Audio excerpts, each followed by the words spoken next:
Assalamualaikum warahmatullahi wabarakatuh. Jumpa lagi di channel kami Kiki Charcoal. Semoga sahabat-sahabat diberikan kesehatan dan rezeki yang barokah. Terima kasih yang masih setia dengan channel kami. Jika channel kami ini bermanfaat untuk sahabat-sahabat, jangan lupa subscribe dan nyalakan loncengnya biar tidak ketinggalan dengan update-update terbaru dari channel kami. Dan jika channel ini kurang bermanfaat untuk sahabat-sahabat, kami mohon maaf sebesar-besarnya. Tujuan kami dengan video ini, kami hanya ingin berbagi pengalaman sahabat-sahabat, berbagi ilmu dan berbagi cerita tentang aktivitas kami sehari-hari di pabrik arang. Dan apabila sahabat-sahabat memiliki teknik atau memiliki cara yang lebih bagus daripada cara kami mohon untuk berbagi dengan kami. Karena kami di sini bukan maksud menggurui sahabat-sahabat, di sini maksud kami hanya berbagi pengalaman saja. Tidak semua yang kami kerjakan itu betul-betul bagus, karena di sini kami juga belajar sahabat-sahabat. Sekali lagi mohon maaf kepada suhu-suhu pembuat arang, bukannya kami menggurui, tetapi kami di sini hanya berbagi pengalaman.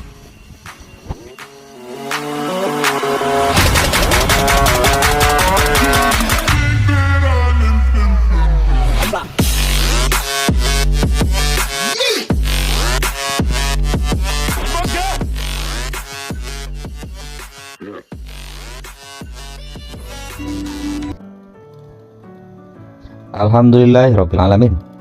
Sahabat-sahabat, kami masih diberi kesempatan untuk mereview proses pembuatan arang di tempat kami, yaitu Kiki Charcoal. Hari ini kami akan memberi tip atau informasi bagaimana cara terbaik untuk melakukan proses penataan kayu di dalam tungku. Langkah yang pertama yang perlu kita lakukan dalam proses penataan kayu di dalam tungku yaitu memilah kayu dan memilih serta merapikan kayu yang bercabang. Di sini kayu yang bercabang kami mesin pakai senso, kami potong dan kami rapikan agar penataan berdiri maksimal dan rapat. Karena untuk proses penataan sendiri kita harus betul-betul mengurangi atau meminimalisir daripada rongga-rongga yang ada di dalam tungku agar api tidak bermain di dalamnya dan kayu yang sudah menjadi arang tidak menjadi abu. Itulah tip yang pertama dari kami dalam proses penataan bahan baku, dengan memilih kayu yang bagus-bagus terlebih dahulu atau memotong kayu yang bercabang dan memotong kayu yang terlalu panjang, karena kami mempunyai kriteria kayu yang paling panjang untuk proses penataan berdiri sekitar 110 sampai 115 cm.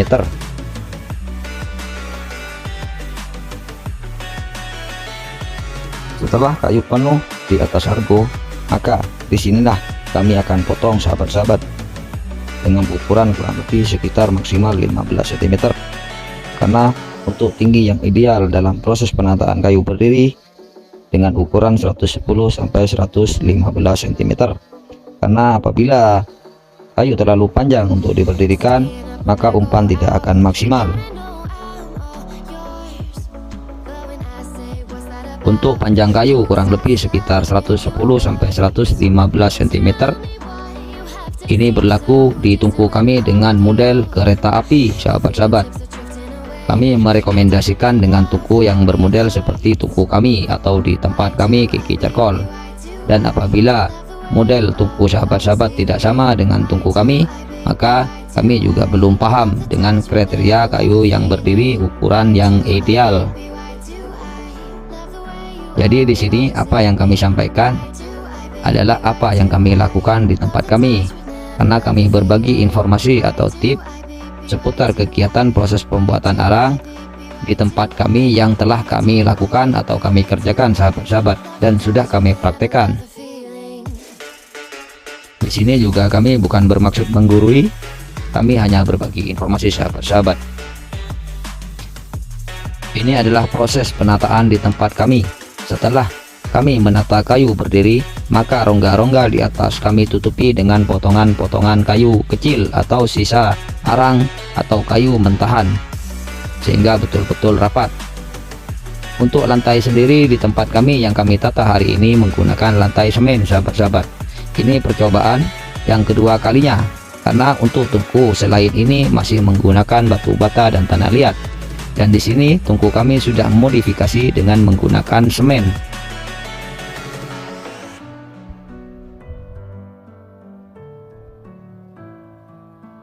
Beginilah cara kami untuk melakukan proses penataan sahabat-sahabat.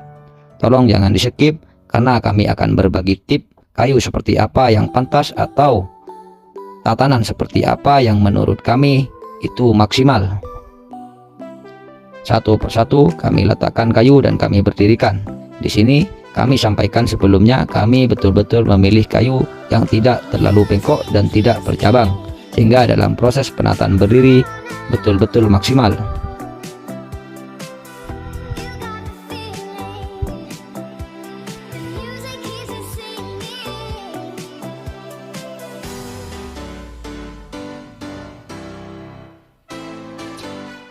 Dalam proses penataan sahabat-sahabat, coba perhatikan. Ini adalah ujung atau ukuran kayu yang paling kecil, dan sebelahnya ukuran kayu berdiameter lebih besar. Maka di sini kami cara meletakkan bahan baku yang di bawah harus berukuran yang lebih kecil, agar supaya dalam proses pembakaran lebih maksimal. Karena ketika kayu yang kecil di bawah, maka proses pembakaran akan lebih maksimal dan pematangan kayu menjadi arang juga lebih maksimal, sehingga mentahan tidak terlalu panjang dan bisa jadi untuk matang arang bisa sempurna sahabat-sahabat. Dan apabila yang besar diletakkan di bawah, itu beresiko mentah terlalu panjang. Ini harus betul-betul dimaksimalkan sahabat-sahabat, karena apabila kita tidak teliti dalam proses penataan, maka akan terjadi mentah, dan itu pun masih terjadi di tempat kami. Karena sifat lupa dan salah itu milik manusia sahabat-sahabat, sehingga tim kami pun tidak selalu benar. Kadang mereka masih melakukan kesalahan dengan menata kayu besar diletakkan di bawah, sehingga pada saat panen akan nampak tokelan atau arang yang masih mentah di bawah begitu panjang sahabat-sahabat. Untuk mentah sendiri sebenarnya ada dua sahabat-sahabat, yaitu proses pembakaran kurang maksimal atau kendala musim hujan yang terlalu tinggi pada saat ini. Yang ketiga yaitu dalam peletakan penataan bahan baku yang besar masih diletakkan di bawah. Untuk tip berikutnya sahabat-sahabat, diupayakan kayu yang menempel di dinding menggunakan kayu yang lurus, sehingga betul-betul menutup rapat pada dinding. Coba perhatikan apa yang saya lakukan saat ini. Ternyata yang kami ambil kayunya masih kurang pas sahabat-sahabat, sehingga kami harus mencari kayu yang pas sehingga bisa menempel dinding daripada tatanan yang di samping. Tujuannya apa sahabat-sahabat? Ketika kayu ini menempel di dinding, maka kami tidak memberi kesempatan api atau angin terlalu kencang melewati daripada dinding, sehingga yang terjadi pada akhirnya di dalam tungku bukan api tapi bara yang berjalan, sehingga akan memaksimalkan dari proses pembakaran tersebut dan mengurangi daripada terjadinya abu arang. Sekali lagi sahabat-sahabat, kami masih sering melakukan kesalahan, dan kami pun belum maksimal dalam proses pembuatan arang. Karena kami di sini juga masih sama-sama belajar sahabat-sahabat. Tidak semua yang kami lakukan berhasil, dan apa yang kami sampaikan itu adalah tip yang terbaik dari kami untuk sahabat-sahabat.